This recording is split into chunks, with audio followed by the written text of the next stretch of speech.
Do you ever get that feeling that you're like 3 years late to something? Maybe, I don't know, reviewing one of Netflix's most popular and highest rated shows ever? No? Yeah. But in my defense, I didn't have a YouTube channel 3 years ago, but I do now. So let's talk about Arcane, which, yes, as I previously mentioned, was and possibly still is one of Netflix's best shows, period. Everything from the animation to the emotion to the music to the characters to the action to the story to you get the point. And yeah, sure, I may be 3 years behind the crowd with this video, but with Arcane Season 2 finally coming out in less than 2 months' time now, I would say this is a pretty good time to make this little essay. But yeah, if you couldn't tell already, today we're going to talk about Arcane and why this random show, adapting one of the most mid-video games out there, was such a huge success, and how it rose to the top of Netflix and IMDb charts unchallenged. Also, as you can tell, I love this show, and if you're watching this video, you probably do too. So make sure to get to the comments and tell me what you love about Arcane. I would love to hear your opinions. But now let's get straight into it and get ready for a full video of me just like gushing about Arcane. And I want to start with something that I love about the show right from the offset, and that's how there is really no good or bad. We see the story from two perspectives, the people of Zone and the people of Piltover. There are protagonists on both sides, antagonists on both sides, and at times we see each groups in some way or other evil, and at other times we see them as good. Again, it's all about the perspective. And with us seeing the story from two different perspectives at different times, it creates a really interesting dynamic between the characters, or rather the residents of each city in this story, with each viewing the other as corrupt and evil. And although I did say that we see the story from the perspective of the people of Zone on one hand and the people of Piltover on the other hand, this honestly really isn't true. Also, what the heck do we call them other than the people of Zone and the people of Piltover? Piltoverorians? Zonians? Rich people, poor people. You don't know. That one works best though, rich people, poor people. But the point is, we view this story with so many different individuals. Vi and Jinx, who belong to Zone, but then also are the main antagonist and protagonist. It's all very blurred as to who is good and who is bad, whose side we're supposed to be in, who's doing the right thing. Which is, again, what I love so much. It's just brilliant. Because then you have Jace, arguably good, undoubtedly in fact, a good man. But what he is building is arguably bad, and not good for people, for humanity either. Although there is a very interesting comparison to be made here, because what I refer to with Jace and his building is of course Hextech, a magical technology that, and this is from the Arcane Wiki, fuses elemental and spirit magic to create exquisite artifacts that can be wielded by anyone, not just a few people out there with a natural aptitude for the arcane. So you see the similarities. Very similar to technology or AI in our world, which is constantly being improved and advanced by the smartest people out there, but then being used for profit, for negative uses by the rich and the people in charge, not really the people who should be using it for good. The idea of AI and technology to begin with for us was truly fascinating, brilliant, exciting, thinking of all the positive uses of it.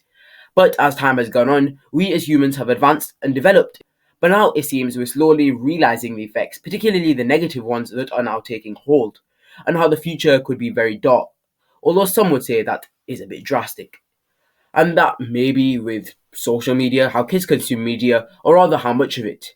AI, the effects and harms that could have in the future, though it has brought as many good things, positives into everyday life, we have to remember that there are harms as well as benefits. What the heck, I'm just going on one now, sorry, I didn't mean to go on a rant there, but you see what I'm getting at, right? You better, or I didn't just say all of that for nothing. Because it's a very effective comparison, allegory, analogy, whatever you want to call it, intentional or not. I did find it very fascinating, the similarities to us humans and our everyday experiences with technology and AI enhancing our way of living, and in Piltover with Jace and Hextech. Anyways, I can't even remember what I was talking about before I went off on this tangent, and I'm going on about it way too much now, so let's stop there. Okay, I went back in the script, and we were talking about how there was no good or evil necessarily in Arcane, with each individual character having their own justified motive if it is a little misguided. Even between our two main characters of the story, Jinx and Vi, we have this really interesting divide at all times as to who is in the wrong and who is in the right. And just to nail it home the way the series nails it home one last time, there really just is no good or bad, It's all about the perspective you see it from. And I love a TV series, movie, book, or really any piece of media that does this, that gives you a true dilemma, something for the audience to decide instead of having everything spoon fed to us. Letting the audience decide themselves who is in the right and who is in the wrong.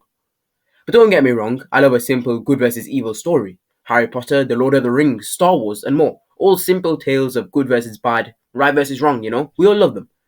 But a well done story where a good and a bad are impossible to discern, leaving it up to you, well, those are great as well. And speaking of the characters in this show, they are just perfect in every single way. Their characteristics, their designs, the animations, the voice acting. It's just unbelievable how consistently good it is. Every single character, human or not, male or female, Vi, Jinx, Caitlyn, Silco, especially Silco, they're all such well-rounded characters and it shows. Also, Vi was right, and I will die on that hill. Vi was in the right and Jinx was in the wrong. Well, partially in the wrong. And if you are at all involved in the Arcane fandom, you will know that there is a huge, and I mean huge, divide between Jinx and Vi fans. Not in a way that the two fan bases hate each other, no, not like that. But more in a way that they, will clash over things, particularly who is in the right and vice versa. But just the fact that you can have these types of divides between the two main characters in a fandom leans itself even more to the argument that Arcane has some of the best character building out there, or at least for a Netflix show. I mean, just with the absolute unfiltered junk that constantly and very, very consistently comes out on Netflix, Arcane did good. Although, one thing I do feel like I need to say, especially when it comes to character designs, is that all the more bad guys as such look like weird or ugly in some way. You got Finn, and yeah, enough said there. This guy, his tattooist was probably the saddest to see him die. Silco, Singed, they don't look great either, so you get what I mean. And I may have said this before, but I'm just going to reinforce this again, because it's such an important part of what makes the show good, is that the characters, they're genuinely just so real, something I cannot emphasize enough. Like I said, they are neither good nor bad because they all make mistakes, something that makes them very human, which is hugely important in making sympathetic characters that we can understand and sympathize with.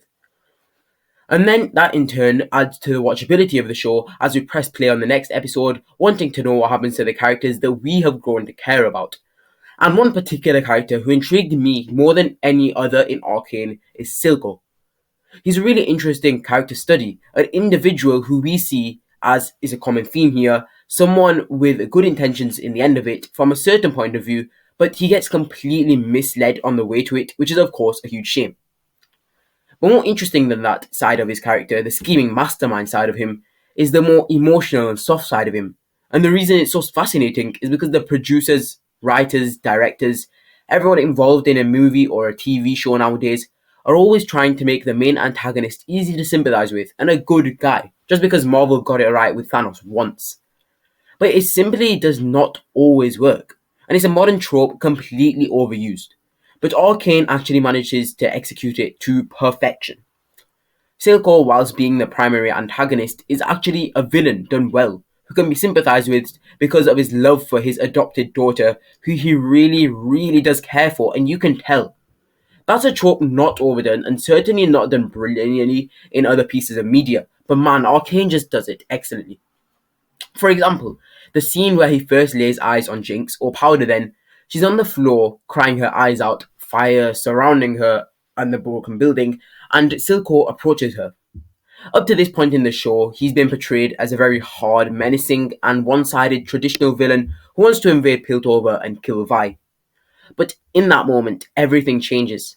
As he towers over her, sobbing uncontrollably, Silco leans down to face her, and she leaps into his arms, still crying, and just then, in that split second, something in his hard expression changes. It becomes more soft, sympathetic, caring, even if he doesn't know that he's looking down on the girl that he will not only adopt and who will become his daughter, but who will both change and end his life many years later. And just the fact that you can extract that amount of information from one single expression from a couple of split seconds of a scene really does say everything you need to know about Arcane. How good the animation of this show is, showing every little detail, every little expression to perfection. Perfection. Also, before we kind of move on from the characters to other aspects of this show, as a quick aside, I have to say that Vi and Caitlin as a couple, I wholeheartedly love them together. And I don't really care too much about shipping and couples, bar a few in movies and shows, but genuinely, I really, really wanted them to be together. So, to all the violin lovers out there, I love you. And to all you Jinx stands out there who hate violin just because of Jinx, I'm just kidding. Actually, no, I'm not. Going on though, let's look at perhaps some of the smaller aspects of the show that add to the overall spectacle that is Arcane. Because, trust me, those smaller pieces and areas of the show are extremely important. Because one word I've used quite a lot in this video is consistency, in relation to Arcane, with it being a very, very consistent show, shining in all aspects, and Netflix not being very consistent at all with producing good shows, but being very consistent with producing absolute crap. The pacing of this show is excellent. It's on point throughout the entire season. Every single episode is strong, and overall, Arcane manages to excel in all departments. The music is brilliant, the fight scenes are of course excellent, character designs are amazing, voice acting is... Sorry, I've run out of adjectives. Okay, I found one. The voice acting is outstanding. I found some more. The animation is unbelievable, and I've run out again. Just everything about this show is unrivaled. That's another adjective.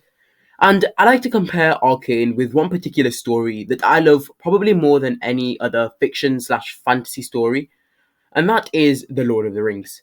Not that as a story they are similar in any way, no. In fact, they are like complete different ends of the spectrum, nothing like each other are Arcane and Lord of the Rings. But Peter Jackson's movies and Arcane as a show, well, why do I see similarities between them?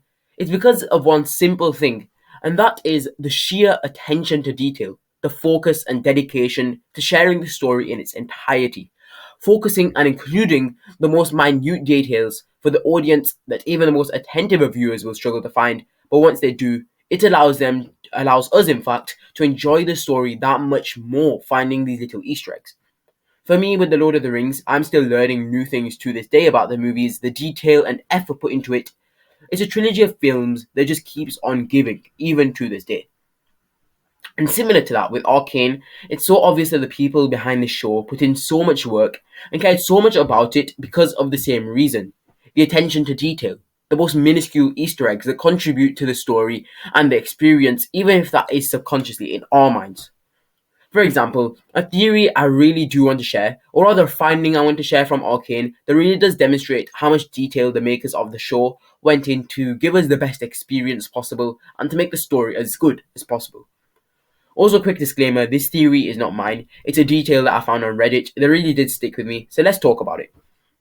It's essentially a detail within the show that could be purposeful, maybe not, but I do hope it is, and it starts with Jinx's fingernails. Because after the timescape, we see that her fingernails are painted in a pattern of pink and blue, two colours that do show up quite a lot in the show. And the theory is that blue represents powder, the powder in Jinx with the hair, and the pink represents Jinx, the person she became after the timescape, where she arguably became evil, or just generally she became a completely different person. Whether this she became evil is debatable. And when in the last episode, when she shoots a shot from her cannon gun at the council tower, possibly killing all of the councillors, including Jace and Mel, and pretty much declaring war between Zone and Piltover for season 2. And the moment it happens, the moment that we see her pull the trigger, we get a close-up and it's a finger which has a pink fingernail on it that pulls the trigger, possibly suggesting that it is Jinx, not Powder, who pulled it, signaling that Jinx has fully taken over and has committed such an evil act that Powder is possibly gone. And do with this information what you will. You may treat it as a bunch of fans with way too much time on their hands just overanalyzing little things because they're too obsessed with this show. But honestly, with the amount of passion the write and Fortiche put into it, I don't find it hard to believe that this is a very, very purposeful detail put in as silent signaling that this Jinx is no longer Powder, gone forever after committing such an act. Which is, a sad thought. But just quickly, let's touch on the music. I just want to talk about this for a second because it is amazing. Like, it is absolutely brilliant. Some of the best in any show I have ever watched. Some of the standout songs for me are Playground by Bia Miller, a song from the first episode which I really enjoyed, and Goodbye by Romsey, which I really did like as well. But now then, let's just quickly talk about season 2, which comes out in only a couple of months now, so that is going to be great. So much fun to be had there after such a long wait for it.